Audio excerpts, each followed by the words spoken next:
নমস্কার। আপনারা শ্বাস থেকে চেতনার যাত্রা ধারাবাহিকভাবে দেখছেন। আজ তৃতীয় পর্ব। গত পর্বে আমরা জেনেছিলাম আমাদের শরীর শুধু মাংস দিয়ে তৈরি নয়, এটা 5 ধরনের প্রাণ শক্তি দ্বারা পরিচালিত। প্রাণ, আপান, সমান, উদান, ব্যান। এই 5টি শক্তি আমাদের শরীরের বিভিন্ন কাজ পরিচালনা করে। আজ একটি নতুন প্রশ্ন, এই শক্তিগুলি শরীরের ভেতরে কিভাবে চলাচল করে? নমস্কার, আবার শুরু করছি তৃতীয় পর্ব, শ্বাস থেকে চেতনার যাত্রা। আজ তৃতীয় দিনে আমরা কি জানবো? আজ তৃতীয় দিনে আমরা জানবো নাড়ি কি।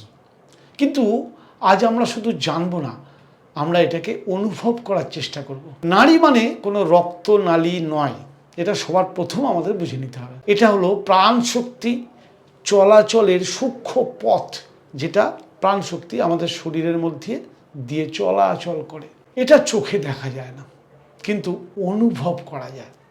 ভাবুন, বাতাসকে আপনি দেখতে পান না, কিন্তু অনুভব করতে পারেন। ঠিক তেমনি নাড়ি হলো সেই অদৃশ্য পথ যেখানে প্রাণ চলাচল করে, কিন্তু তাকে দেখা যায় না। আমাদের শরীরে হাজার নাড়ি আছে, কিন্তু আজ শুধু একটি সহজ বিষয় আমরা জানার চেষ্টা করি। আমাদের শ্বাস দেখবেন কখনো বাম নাসিকা দিয়ে বেশি চলে, কখনো ডান নাসিকা দিয়ে বেশি চলে। এই পরিবর্তনের মাধ্যম দিয়েই নাড়ির কাজের একটা ইঙ্গিত কিন্তু আমাদের মধ্যে লুকিয়ে আছে। আজকের অভ্যাস যেটা আপনাদের সঙ্গে আমি আলোচনা করব, সেটা হচ্ছে শান্ত হয়ে বসুন, মেরুদণ্ড সোজা করে চোখ বন্ধ করুন। এবার লক্ষ্য করুন কোন নাসিকা দিয়ে শ্বাস বেশি যাচ্ছে, বাম না ডান। ধীরে ধীরে, কোনো কিছু পরিবর্তন করবেন না, শুধু লক্ষ্য করুন। 2-3 মিনিট এভাবে থাকুন।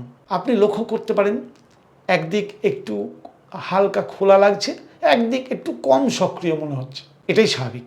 এই অবজারভেশনটাই হলো নাড়ি বোঝার প্রথম ধাপ। সবাই বলে ডান দিকের ফুটো, বাঁ দিকের ফুটো, বা পিঙ্গলা নাড়ি, ইরা নাড়ি। অত বোঝার দরকার কি আছে? সবার প্রথম আগে দেখুন কোন নাড়ি বেশি চলছে, ডান নাড়ি না বাম নাড়ি। এইটা শুধু অবজার্ভ করুন। এটা হচ্ছে নাড়িকে চেনার প্রথম ধাপ। একটা গুরুত্বপূর্ণ কথা, আজ কোনোভাবেই শ্বাস পরিবর্তন করার চেষ্টা করবেন না। নাক চেপে ধরে অনুলোম বিলোম, নাড়ি শুদ্ধি, কুম্ভক কিচ্ছু দরকার নেই। জোরে কিছু করবেন না, কারণ আমরা এখন শুধু বোঝার পর্যায়ে আছি, নিয়ন্ত্রণের জায়গায় এখনো পৌঁছাইনি। সবে তো শিখতে শুরু করেছি। আগে আমরা যতক্ষণ স্বরকে না চিনব, নাড়িকে না চিনব, প্রাণকে না চিনব, কি করে আমরা প্রাণায়াম শিখব? অর্থাৎ যদি আপনি এই ছোট্ট জিনিসটা ঠিকভাবে শিখে ফেলেন, তাহলে আপনি নিজের শরীরের ভেতরের পরিবর্তনগুলো বুঝতে শুরু করবেন। এটাই পরবর্তী ধাপের জন্য গুরুত্বপূর্ণ ভিত্তি। তাহলে আজ আমরা জানলাম নাড়ি কিন্তু কোনো জটিল বিষয় নয়, এটা আমাদের শ্বাসের মধ্যেই লুকিয়ে আছে। কিন্তু প্রশ্ন হলো, আমরা কি আমাদের শরীরকে এমনভাবে বসাতে পারি যাতে এই প্রাণ প্রবাহ সহজ হয়ে যায়? আমাদের বসার ভঙ্গি কীরকম হওয়া উচিত যা এই শক্তিকে প্রবাহিত করে? আগামী পর্বে আমরা জানব সঠিকভাবে বসা ও শরীরের প্রস্তুতি প্রাণায়ামের প্রথম ধাপ। ততক্ষণ পর্যন্ত একটা কাজ করুন, নিজের শ্বাসকে শুধু লক্ষ্য করুন।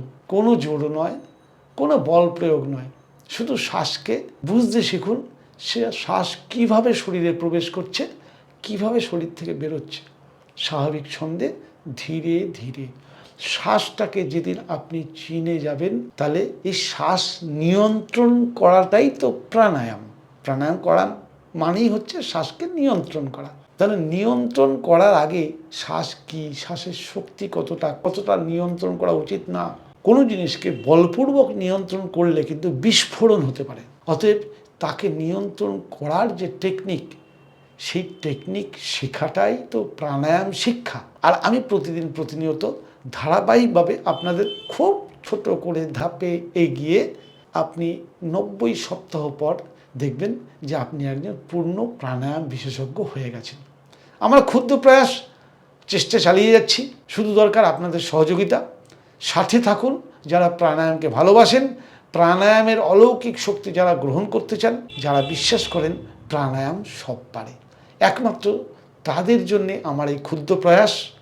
চ্যানেলটি উপযুক্ত মনে হলে সাবস্ক্রাইব করে রাখুন, আর আত্মীয় স্বজন বন্ধু বান্ধবদের শেয়ার করে বলুন। গল্পের ছড়ে প্রতি সপ্তাহের ছোট টিপস দিয়ে আমরা সম্পূর্ণভাবে প্রাণায়াম শিখব, এটাই স্বাস্থ্য সমৃদ্ধির মূল লক্ষ্য। নমস্কার।